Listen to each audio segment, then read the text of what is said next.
Usually when we talk about building a strong foundation, whether that's like an architectural marvel or an elite athlete, there's this shared assumption that you need a solid, unyielding surface. Right, yeah. You build a house on rock, never on sand. Exactly. We crave stability. It just feels like the most logical way to get a return on your energy. Oh, for sure. You push down on concrete or, a hard track, the ground pushes back and you propel yourself forward. I mean, the firmer the ground, the faster you go. But when you step into the world of sports science and biomechanical adaptation, that solid foundation might actually be holding you back. It really might. Today, we have a deep dive that completely flips conventional wisdom about the literal ground beneath your feet. We're going to discover how the terrain you train on changes the very way your cells adapt to exercise. And we have some incredible data to back this up. We really do. We're looking at a fascinating 2024 paper titled Effects of Sprint Interval Training Surface on Physical Fitness Attributes of Collegiate Female Soccer Players. And the subtitle is Identifying Individual Responses to Training on Grass, Sand, and Land Surfaces. Right. It's authored by Zhang, Aodong Wei, and Chao. And it was published in the Journal of Sports Science and Medicine. It's just a rigorously designed piece of literature. I mean, they isolated a highly specific training protocol and tested it across distinct environments. Because they wanted to see not just if the athletes improved, but, well, how the environment itself sculpted the biological improvement of each individual. Exactly. The surface was the variable. Okay, let's unpack this. Before we get to the really surprising results, we need to understand the crucible these athletes were put through. Oh, yeah, this was tough. Because to be clear to you listening, we aren't talking about a light sunset jog on the beach. Who exactly are we looking at here? So the researchers recruited 40 collegiate female soccer players. Okay, so high-level athletes. Right. These are highly trained, competitive athletes who already possess a strong baseline of fitness and agility, and they divided them evenly into 4 groups of 10. 3 of those were experimental groups. One group training on dry beach sand, about 20 centimeters deep. Oh, wow, that's pretty deep. Yeah, it's significant. Then one group on natural grass and one on a hard land surface, specifically a standardized firm tartan running track. And the 4th group? That was an active control group. They simply continued their regular soccer practice without the extra intervention. Okay, so if someone does this new protocol for a few days, are they going to see, like, a massive improvement in their performance? Honestly, you'd probably just be incredibly sore. Right, fair enough.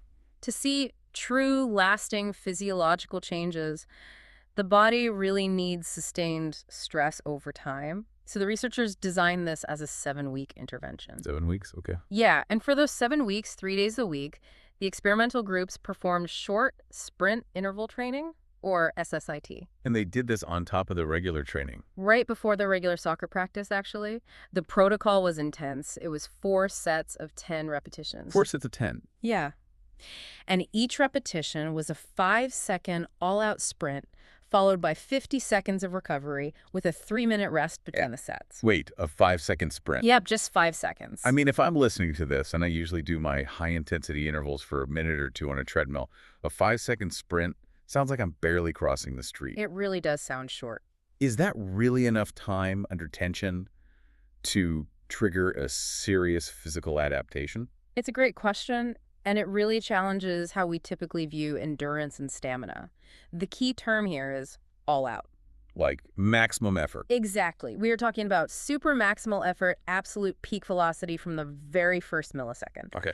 When you demand that kind of instantaneous explosive power, your central nervous system doesn't have time to ramp up slowly. Right. It has to react immediately. It has to immediately recruit your fast-twitch muscle fibers, specifically the type I fibers. And those are the ones for pure power, right? Yes, but they fatigue very quickly. So it's not about the duration of the suffering. It's about forcing the nervous system to fire every possible cylinder at once. Exactly. Yeah. It demands an incredibly rapid rate of force development.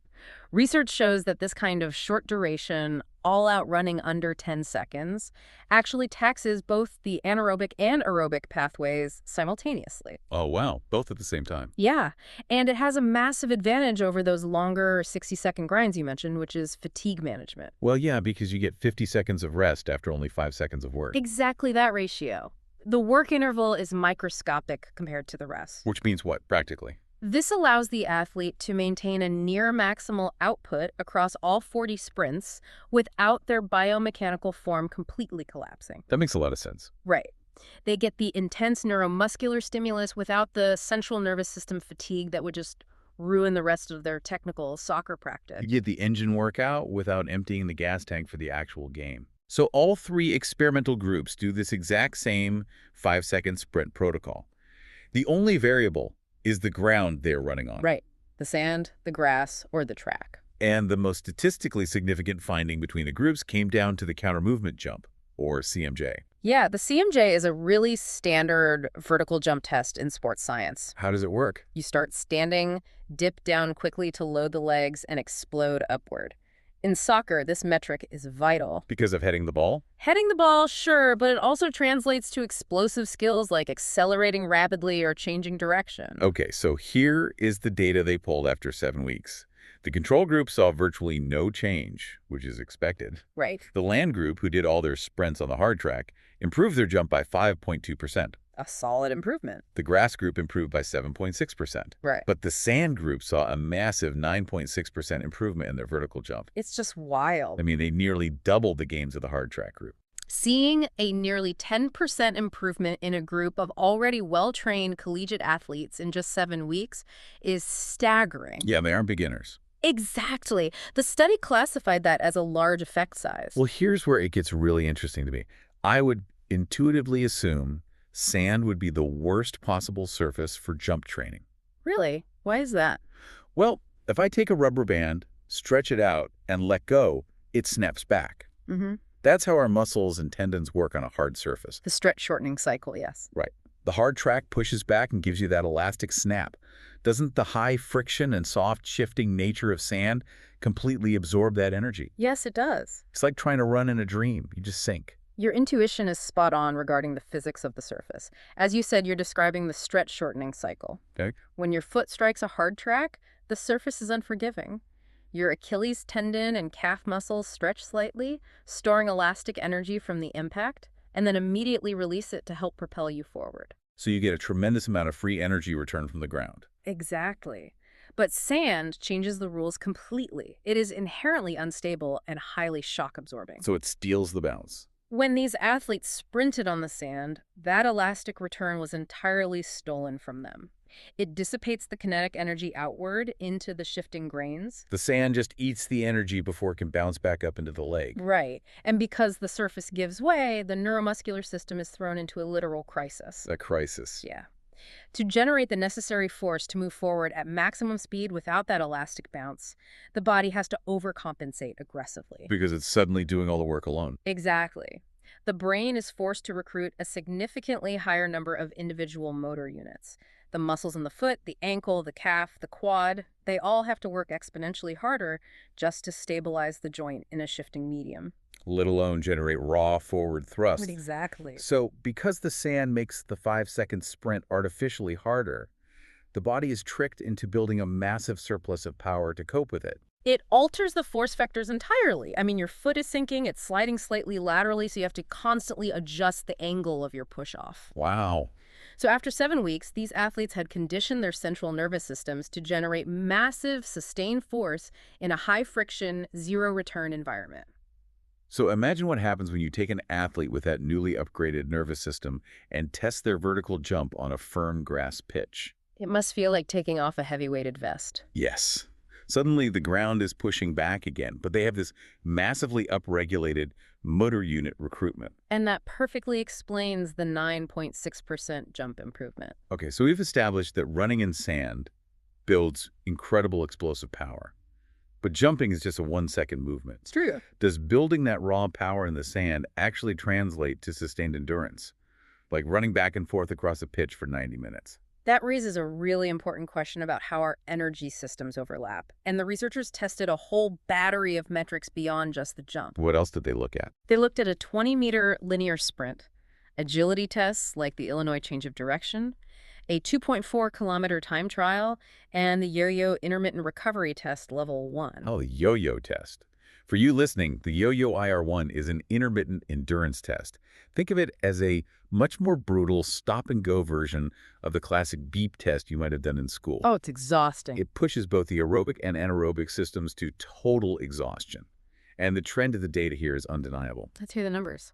In the yo-yo test, the landing grass groups improved by about 11%, but the sand group improved by 14%. A clear advantage. And in the 2.4-kilometer continuous time trial, the sand group shaved off 7.5% of their total time compared to the land group's 4.8%. So we're seeing that power translates directly into sustained stamina. But how is that happening? I mean, training on sand feels like a leg strength workout, but it's dramatically improving their cardiovascular engine. What's fascinating here is the internal cellular chemistry driving this adaptation. Cellular chemistry. Yeah. Running on sand vastly increases your gross energy expenditure compared to running on a firm track. Right, because of all that extra stabilizing we talked about. Exactly. Because your muscles are working so much harder to stabilize and push through the shifting grains, your body burns through its immediate ATP energy stores almost instantly. Okay, so the quick fuel is gone. Right. So it is forced to rely heavily on anaerobic glycolysis to keep fueling those 5-second sprints. And anaerobic glycolysis is the energy system that kicks in when you don't have enough oxygen to make fuel cleanly, right? Correct. And the byproduct of heavily relying on that system is a massive accumulation of hydrogen ions in the muscle cells. Hydrogen ions. Wait, is that what causes that intense burning sensation in your legs when you're sprinting up a hill? That's the one. The burn that literally physically forces you to slow down. Yeah, the accumulation of hydrogen ions lowers the pH inside the muscle cell, making it acidic. Ouch. And that acidity interferes with the muscle's ability to contract and causes that painful burning fatigue. But the human body is an ultimate adaptation machine. It really is, because the sand training forces a much higher, more severe accumulation of these hydrogen ions than the track training does. It provides an extraordinarily potent biological stimulus. Oh, so the body realizes it's drowning in acid, so it figures out a way to pump it out faster? Exactly. It upgrades the exhaust system. I love that analogy. The body responds to this intense acidic stress by rapidly increasing its muscle buffering capacity. What does that mean at a cellular level? It upregulates specific transport proteins that act like little shuttles, constantly carrying those hydrogen ions out of the muscle cell and into the bloodstream where they can be cleared. Wow. It also triggers an increase in mitochondrial density, which enhances the body's overall oxygen delivery and utilization. So when the athlete finishes their 7 weeks on the beach and returns to the grass pitch for a game, their internal plumbing is totally revamped. Upgraded in every way. They can run longer, recover faster between bursts of speed, and delay the onset of that burning fatigue much longer than an athlete who only trained on a hard track. Their anaerobic threshold has been pushed significantly higher simply because the sand demanded more energy. Man, so sand makes you jump higher, run longer, and recover faster. The data is pretty clear. But there is a hidden variable in this study that I think might be the most crucial finding for anyone listening who actually plans workouts or writes programming. We're talking about the consistency of the results. Yes. The researchers didn't just measure the average improvement of the group, they measured the uniformity of the gains. And this touches on a vital concept in sports science called inter-individual variability. Right. Because an average improvement of 5% in a group sounds fantastic on paper. Sure does. But if you look closer and see that half the group improved by 10% and the other half actually got worse or didn't improve at all, that training program is highly unpredictable. It's basically a roll of the dice whether it works for a specific person. Exactly. And the data they tracked here is striking. They use metrics called the coefficient of variation, or CV, and individual residuals, or IRs. Good statistical tools. Wait, before we dive into the numbers, can you explain what an individual residual actually is for those of us who aren't statisticians? Of course. The coefficient of variation simply measures the spread of the data, how wide the gap is between the best responder and the worst responder. Okay, that makes sense. And the individual residual looks at each specific athlete and measures how far their personal result deviated from the expected trend of the group. Oh, I see. So a high individual residual means that athlete reacted to the training in a completely unexpected or chaotic way. Got it. So lower numbers mean everyone is improving together at a similar rate. Exactly right. And the results showed that training on the sand, and to a slightly lesser extent the grass, resulted in much lower variability than training on the hard land track. The uniformity was impressive. The athletes running on the beach improved uniformly. The athletes running on the hard, standardized track had highly scattered, chaotic results. And this is where the practical application of this research really shines for coaches and recreational athletes alike. So what does this all mean? Why does a scientifically engineered, perfectly flat tartan track produce more chaotic, unpredictable results across a group of athletes than a literal, uneven beach? It feels entirely backward, doesn't it? It really does. But if we connect this to the bigger picture of biomechanics and joint health, it becomes very clear. A hard tartan track is unforgiving. Right. Every single footfall at maximum sprint velocity sends a high-impact shock wave up the kinetic chain. Just pounding the pavement. Yeah. It hits the plantar fascia, shoots up through the ankle, the knee, the hip, and all the way up the spine. And every human body is different. Exactly. Every athlete has slightly different biomechanics, different leg length discrepancies, different histories of minor injuries or, slight joint stiffness. So the hard surface acts like a magnifying glass. It exposes all their individual physical quirks and asymmetries. And that high impact causes varying degrees of microtrauma. On a hard track, your muscles are subjected to severe eccentric loading. Okay, wait, before we move on, for the listener who isn't a physical therapist, what exactly is eccentric loading and why is it so harsh? Sure. Think of a bicep curl. When you curl the weight up toward your shoulder, the muscle is shortening to generate force. That is a concentric action. Okay, shortening is concentric. Right. But when you slowly lower the weight back down, the muscle is lengthening while still under tension. That lengthening phase is the eccentric load. Got it. In running, the eccentric load happens the moment your foot strikes the ground, and your quad and calf have to stretch under tension to act as the brakes and absorb the impact. Oh, so it's ripping the fibers. Yes. That eccentric stretching under heavy load is what causes micro tears in the muscle fibers, which leads to severe soreness and fatigue. Okay, so every time they sprint on the hard track, they are taking a massive eccentric beating on their joints and muscles, and everyone's body reacts to that beating differently. Yes. One athlete might compensate for the microtrauma by subtly shifting their stride. Which changes the workout. Exactly. Another might develop knee stiffness that alters their mechanics, which blunts the training adaptation entirely. Right. The hard track interacts with everyone's unique physiology in a completely different way. And the sand removes that variable entirely. Sand is the great equalizer. Wow. Because it is highly shock absorbing, it drastically reduces the impact forces on the bones and connective tissues. It virtually eliminates that harsh eccentric loading phase. Because there's no sudden break. Right. Instead, it provides a uniform high-friction resistance that demand almost pure concentric muscle action pushing and shortening the muscle to displace the sand and move forward. That makes a lot of sense from an injury prevention standpoint. You're getting the massive cardiovascular and muscular engine workout, but without the chassis damage. I love that, exactly.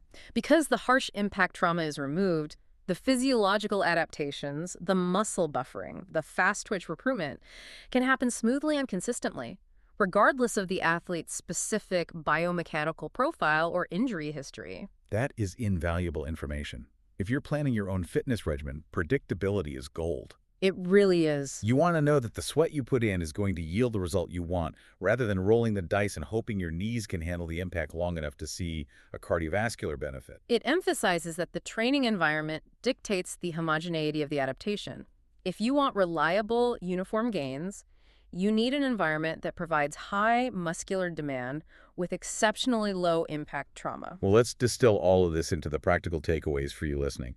What this 2024 study definitively shows is that all short sprint interval training is beneficial. Yes, it all works. Doing 5-second all-out sprints with adequate rest is going to upgrade your cellular machinery, regardless of where you do it. Absolutely. But if you want the highest transfer of physical fitness adaptations to actual performance on a grass pitch or field, the surface you train on matters immensely. And that is the ultimate goal of sports science transferability.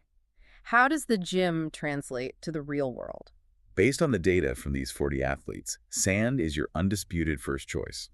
It creates the highest muscular demand, the most profound aerobic buffering adaptations, and the most consistent results across different body types, especially for explosive power. It's the clear winner. And if you don't have access to a beach or a deep sand pit, grass is your second best option. It still offers a degree of shock absorption and uniform adaptation. Grass is very solid.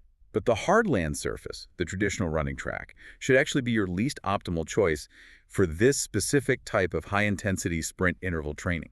It creates a clear hierarchy of adaptation based entirely on the friction and impact absorption qualities of the ground.